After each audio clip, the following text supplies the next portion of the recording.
तेरी जेड़ी आकड़ है ना, इउं समझ ली इन्ने ही तेरा एक दिन खुरा खोज मिटाउना है, तेरा वजूद इसने ही खत्म करना है।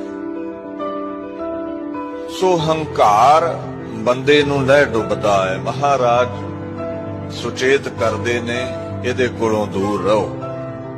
तुसी रोज पढ़दे हो, बड़े बड़े अहंकारिया नानक गर्भ गले, वड्डे वड्डे हंकारी गर्भ विच ही गल गए। उन्हां दा आत्मक जीवन गल गया, शरीर अहंकार विच उन्हां दा गल गया, क्रोध विच ओ गल गए, चिंतावां विच ओ गलदे गए। सुखी केड़ा वसिया है, कहंदे सुखी बसै मसकीनियां आप निवार तले, जेड़े तल ते रहिंदे ने। ईगो छड़ दित्ती, एरोगेंस छड़ दित्ती, अहंकार